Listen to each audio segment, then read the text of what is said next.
오늘의 사연 시작하겠습니다. 안녕하세요. 저는 편의점 4개를 운영하고 있습니다. 4군데를 제가 돌아가면서 관리하고 보통은 알바생들이 상주하는 시스템입니다. 2호점 평일 야간 알바가 원래 근처 대학교 학생이었는데 이 친구가 어느 날 군입대 문제로 그만두게 되었습니다. 그래서 새로 알바 고직 공고를 냈고 이게 사건의 시작이 되었습니다. 2호점이 직영점이라 평일 야간은 11,000원인가 줬어야 했던 걸로 기억합니다. 보통은 직영점 평일 야간은 그만둘 때 전임자가 지인에게 넘기는 편인데 이번엔 그러지 못했습니다.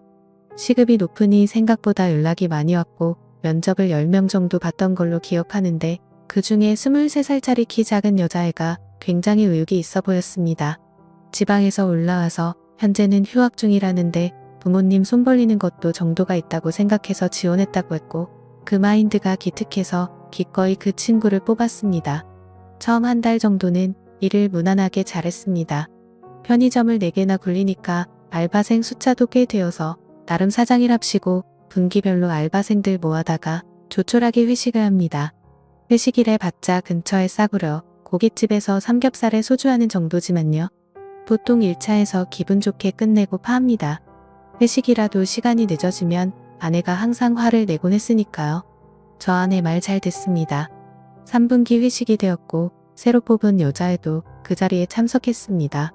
저도 나이가 젊고 알바 애들도 다들 20대이다 보니 분위기도 화목하고 서로 죽이 잘 맞았습니다.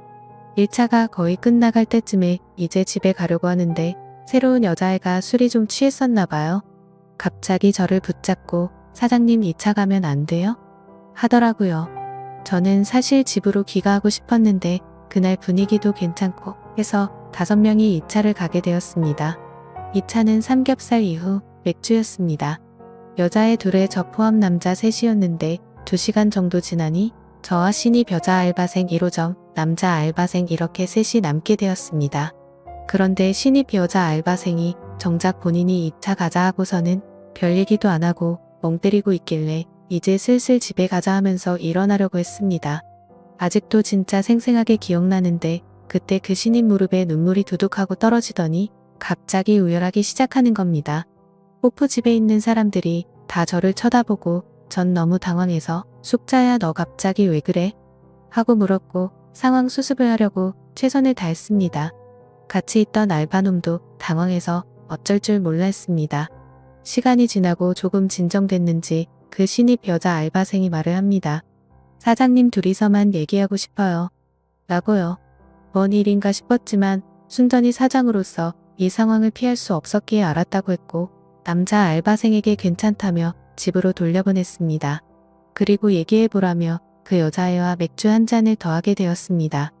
얘기를 하자고 해놓고 여자애가 별말이 없길래 무슨 일인데 그러냐 말을 좀 해봐라 하고 자꾸 부추겼습니다. 제가 성격이 다른 사람들 좀 받아주고 그래서 대학 때부터 이런 식의 여자애들의 고민 상담 같은 게 많았어요. 지금의 아내도 원래 학교 후배인데 이런 식으로 고민 상담하다가 눈 맞아서 연애하다가 결혼까지 했거든요. 제가 잘 구슬리니 썰을 풀기 시작했는데 썰의 내용은 이렇습니다. 동양에서 올라온 학교 선배랑 사귀고 있는데 반동거 상태이며 임신을 해서 어쩔 줄 모르겠다. 사는 게 너무 힘들다. 뭐 이런 내용이었습니다. 일단은 제가 잘 달래고 따뜻하게 위로해주고 무사히 집에 돌려보냈습니다. 이때까지만 해도 사장님 너무 고맙고 착한 사람이라고 감사하다고 연신 굽신굽신 했었지요. 그렇게 무사히 회식이 끝났고 그 후 며칠 더 일을 나오다가 그 아이에게 갑자기 전화가 왔습니다. 당장 급하게 병원에 가야 되는데 며칠만 일을 쉬면 안 되겠냐고 합니다. 저는 애가 불쌍하기도 하고 사람 된 돌이라 생각하여 그러라고 했고 몸조리 잘하라고 하고 끊으려 했습니다. 그러자 자기가 지금 현금이 부족해서 그러는데 20만원 정도만 빌려줄 수 있냐고 하더라고요. 여기서 뭐지? 하는 생각이 들었습니다. 물론 내가 성실하고 착한 것 같긴 했지만 한 달 일하고 20만원 빌리는 건 좀 경우가 없다고 생각이 들었습니다. 하지만 내가 어차피 어느 학교 무슨 과인지도 알고 있고 인증 사본도 저한테 있는데 20만원 갖고 사라지진 않겠지라고 생각했네요. 20만원에 미역국 먹으라고 5만원 더해서 25만원 송금해줬습니다. 나 좀 괜찮은 사장인 것 같다고 혼자 뿌듯해했고 3일간 그 여자의 땜빵을 제가 메꿨습니다. 그리고 3일 후부터 이 여자애가 다시 출근했습니다. 다녀와서 연신 감사하다는 말을 연발했고요. 그래서 당시만 해도 저는 솔직히 뿌듯한 마음도 있었습니다. 그런데 이 여자의 두 번째 월급날을 며칠 앞두고 갑자기 문자가 왔습니다. 소송이 접수되었습니다. 전화해서 확인해보니 이 여자애가 문자 그대로 절 고소한 것입니다. 고소 내용은 양육비 및 정신적인 위자료 청구였고 저는 뭔가 착오가 생겼거니 했는데 확인해보니 진짜였습니다. 그때 정말 뒤통수가 띵했습니다. 그 여자애한테 전화하니까 전화는 안 받고 출근도 당연히 안 했습니다. 그야말로 잠수입니다. 정말 당황했지만 바로 대한법률구조공단 찾아가고 지인을 통해 변호사를 선임하고 다른 대응으로 아주 찍소리 못하게 하려는데 몇 가지 문제가 있었네요. 일단 제가 돈을 송금한 점과 통화가 녹음이 안 되어 있어서 무슨 명목으로 전송했는지 증명이 불가능했습니다. 이때 착하게 살면 정말 손해인 것 같다고 많이 후회했습니다. 이 여자 알바생이 아주 제대로 노린 거였습니다. 그리고 회식날 호프집에서 다른 알바생을 집에 보낸 것도 문제랍니다. 얘가 연락이 안 되니까 혹시나 해서 알바놈에게 연락을 해보니 알바놈한테 이미 걔가 연락을 했다고 합니다. 또한 이 멍청한 알바놈은 되려 저와 걔의 사이를 의심하고 있었고요. 귀찮은 일에 말려들고 싶지 않으려고 하는 것 같기도 한데 이놈이 제가 사장이니까 앞에서는 협조적으로 굴 것처럼 했었는데 결정적일 때 전혀 도움이 안 됐습니다. 아무튼 확인해보니 그 여자 알바생이 알바놈한테 전화해서 증언 비슷한 걸 요청해 놓은 상태입니다. 저는 정말 결백했기에 법정 가서 확실히 정리해버리자는 마음이었는데 변호사의 말은 조금 달랐습니다. 입증이 안 되면 털리기 딱 좋다는 것이었죠. 더구나 이 당시가 고대의대 사건이 처음 수면에 떠오를 때라 추행이나 미투 이런 문제에 대한 여론이 극도로 안 좋을 때였습니다. 여론이 판결을 좌지우지하는 건 아니지만 잘못해서 엮이면 인생 바로 끝나게 되는 딱 좋은 코스로 갈 수 있겠구나 싶었습니다. 일단 임신 중 친자 확인을 알아보니 국내에서는 불법이었습니다. 해외까지 나가서 해온다고 해도 그 여자가 동의를 안 할 가능성도 높고 불법인 이상 법정에서 효력이 없을 가능성도 높아 보였습니다. 그래서 출산까지 기다리기 위해 맞고소 준비도 하고 변호사의 도움도 받아 최대한 시간을 끌었습니다. 그 와중에 그 여자네 집도 찾아보고 했는데 문은 절대 열어주지 않았습니다. 연락해도 법정에서 보자 이런 소리만 하고 이런 사실들을 적시해봤자 재판에서 큰 도움은 안 된다고 했지만 일단은 보낸 문자 받은 문자 다 보관해놨습니다. 그런데 이게 시간을 끌다 보니 가을쯤에 아내의 귀에 들어가게 되었습니다. 처음엔 제 선에서 끝내려고 했는데 자꾸 제가 멘탈도 나가고 일이 바쁘고 하다 보니 아내가 의심하다가 입출금 내역을 조회해 본 것이었습니다. 그리고 변호사 선임비를 발견하고 아주 집구석이 뒤집어졌습니다. 아내를 설득하는데 거의 한 달이 걸렸습니다.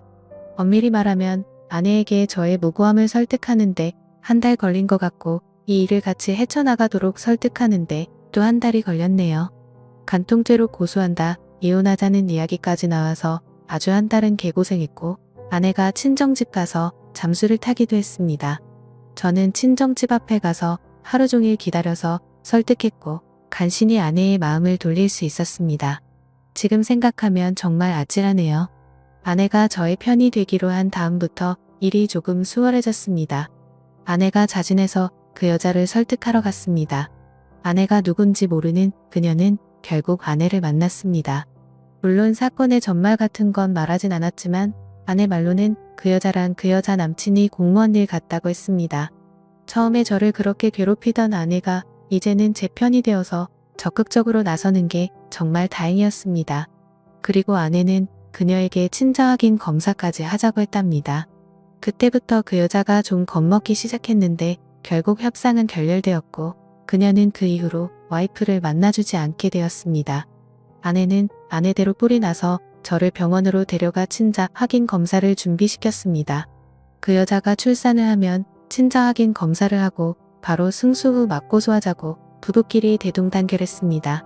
그러던 와중 아내가 임신을 하게 되었습니다. 임신을 하고 나서 아내의 멘탈은 더욱 강해졌고 오히려 저의 생활은 안정적이 되어갔습니다. 역경이 있으며 부부는 강해지는 것 같네요. 갑자기 11월쯤 그녀에게 청천벽력 같은 연락이 왔습니다. 그 여자가 2주 전에 유산을 했고 지금은 퇴원했다는 겁니다. 이미 태아가 없어져 버린 상태라 친자 확인은 물 건너간 상태고 법정 공방은 점점 미궁으로 빠져들게 되었습니다. 우리 측 변호사도 그때 친자 확인을 피한 것이기 때문에 저에게 상대적으로 유리해졌지만 물증이 날아가 버린 상태이기에 아마 일방적인 승리는 어려울 것이라고 말했습니다. 오히려 합의를 추천했을 정도였고요. 실제로 그때 합의 가능성을 보여주면서 저에게 연락을 해왔습니다. 사태의 국면이 이렇게 흘러가니 아내의 기세도 갑자기 누그러졌습니다. 임신까지 겹쳐 감정 기복 때문에 종종 다투는 일도 생기곤 했고요. 그러던 중 저를 구원할 한 줄기 빛이 내려왔습니다. 친자 확인 검사를 위해 준비한 검사의 결과가 나왔네요. 그리고 저는 무정자증임이 밝혀졌습니다. 기쁨과 동시에 좌절이 동시에 몰려왔죠. 그 길로 저는 제 서류를 그 알바생에게 보내니 곧바로 꼬리를 내리면서 고소를 취하였고 저는 제 아내에게 가서 서류를 내밀면서 물었습니다. 내가 무정자증이 나오는데 넌 도대체 누구시로 임신을 한 거냐고 말이죠. 그러자 아내는 펑펑 울면서 잘못했다고 빌더군요. 얘기를 들어보니 제가 바람이 난 줄 알고 친정집에 가서 잠수를 탔을 때 딴 남자와 사고를 쳤다고 자백하더라고요.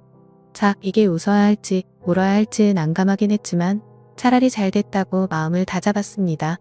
그 자리에서 우리는 너의 기책 사유로 이혼한다고 통보를 했고 지금은 이혼 절차를 진행하고 있습니다. 참 아이러니하네요. 이상한 알바생 때문에 일이 꼬였다고 생각했는데 오히려 조상리 도운 기분도 듭니다. 여러분들 생각은 어떠신가요? 제가 이렇게 이혼을 강행해서 끝을 내는 게 맞겠죠? 현명한 댓글 달아주세요. 재미있게 시청하셨다면 구독, 좋아요 부탁드립니다.